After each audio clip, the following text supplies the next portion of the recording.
Hai hai hai. Saya Daniel Okta Pratama dari kelas 10 Aktan 1. Di sini saya mendapatkan proyek PIPAS untuk mengulas ekosistem alam di sekitar kita. Ayo kita mengulas ekosistem alam tersebut bersama-sama. Yuk ikuti.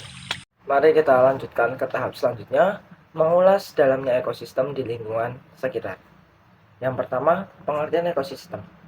Ekosistem diartikan sebagai kesatuan fungsional antara makhluk hidup dengan lingkungannya, yang di dalamnya terdapat hubungan dan interaksi yang sangat erat dan saling memengaruhi. Ekosistem sendiri dibagi menjadi dua unsur, yaitu abiotik dan biotik. Di sini saya akan menjelaskan pengertian komponen biotik. Komponen biotik adalah komponen ekosistem yang tergolong makhluk hidup. Komponen biotik dikelompokkan berdasarkan perannya dan cara mencari makannya. Saya akan menjelaskan pengertian komponen abiotik.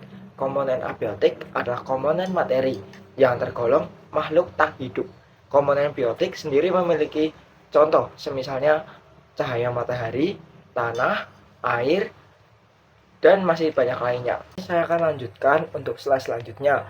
Di sini saya akan menjelaskan jenis-jenis ekosistem. Ekosistem sendiri dibagi menjadi beberapa, yaitu ada ekosistem darat, ekosistem laut, ekosistem air tawar, ekosistem perairan, ekosistem buatan, ekosistem pantai. Dan di sini saya akan mengulas lebih dalam lagi tentang ekosistem darat. Ekosistem darat adalah ekosistem yang di lingkungannya fisiknya berupa daratan. Berdasarkan letak geografisnya, ekosistem darat dibedakan dari beberapa bioma. Salah satunya bioma gurun. Di sini saya akan mengulas lebih dalam lagi tentang bioma gurun.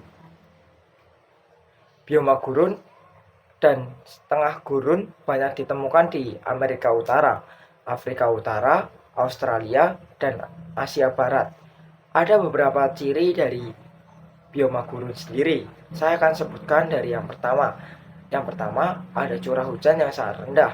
Yang kedua, kecepatan penguapan air lebih cepat daripada presipitasi. Yang ketiga, kelembapan udara sangat rendah. Yang keempat, perbedaan suhu siang hari dengan malam hari sangat tinggi. Yang kelima, tanah sangat tandus karena tidak mampu menyimpan air. Keenam, ada flora. Tumbuhan yang tumbuh adalah tumbuhan yang dapat beradaptasi dengan daerah kering. Tumbuhan saprophyte seperti kaktus. Yang ketujuh, ada hewan besar yang hidup di gurun, umumnya yang mampu menyimpan air, misalnya unta. Sedangkan untuk hewan-hewan kecil, misalnya kadal, ular, tikus, semut, umumnya hanya aktif hidup pada pagi hari. Pada siang hari, yang terik mereka hidup pada lubang-lubang. Selanjutnya, saya akan mengulas lebih dalam lagi tentang ekosistem perairan. Ekosistem perairan sendiri memiliki beberapa ciri-ciri. Yang pertama, variasi suhu tidak menyolok. Yang kedua, penetrasi cahaya kurang dan berpengaruh oleh iklim dan cuaca. Yang ketiga, macam tumbuhan yang terbanyak adalah jenis ganggang, sedangkan lainnya tumbuhan biji. Yang keempat, hampir semua filum hewan terdapat dalam air tawar. Saya akan berikan salah satu contoh ekosistem dari air tawar, yaitu sungai. Sungai adalah suatu badan air yang mengalir ke satu arah.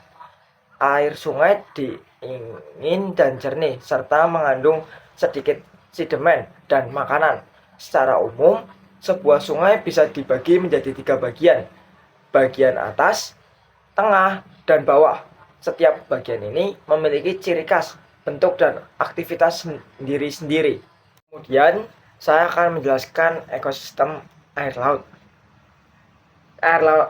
Ekosistem air laut sendiri memiliki ciri-ciri, yaitu yang pertama, memiliki kadar mineral yang tinggi. Ion terbanyak ialah C1 55%.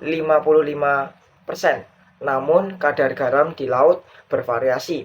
Ada yang tinggi seperti daerah tropika dan ada yang rendah di laut beriklim dingin.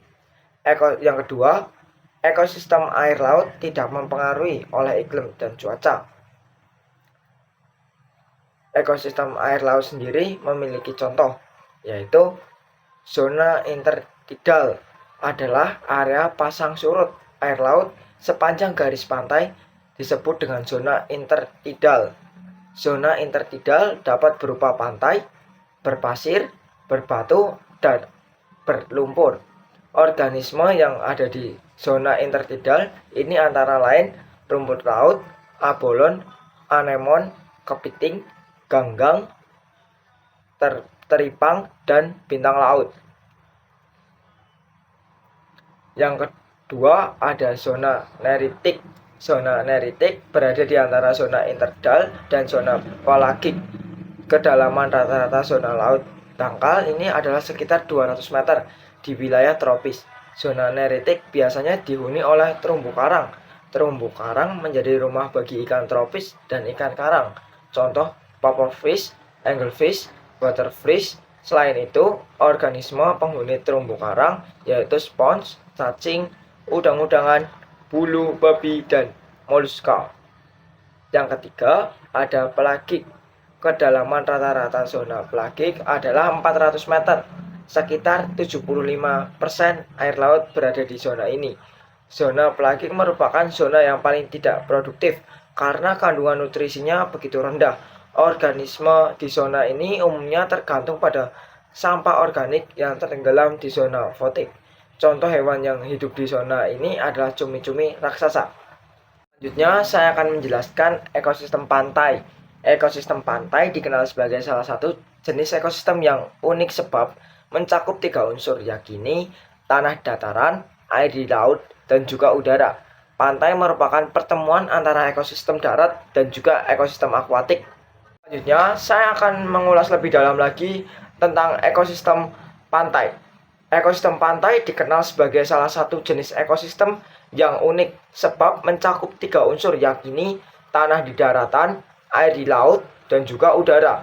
Pantai merupakan pertemuan antara ekosistem darat dan juga ekosistem akuatik. Ekosistem pantai sangat dipengaruhi oleh siklus harian arus yang pasang dan surut. Dengan demikian, flora dan fauna yang bisa bertahan di pantai adalah mereka yang bisa beradaptasi dengan cara melekat ke substrat keras agar tidak terhempas ombak. Ada beberapa contoh fauna dan flora dari ekosistem pantai sendiri, yaitu ikan, kepiting, cumi-cumi, anemon, remis, siput, ganggang, dan masih banyak lagi. Selanjutnya saya akan menganalisis lebih dalam lagi tentang ekosistem buatan. Secara sederhana, pengertian ekosistem buatan tak lain adalah suatu ekosistem yang terbentuk berkat rekayasa manusia dalam tujuan untuk memenuhi pun mencukupi kebutuhan hidup manusia atau penduduk yang semakin hari semakin meningkat.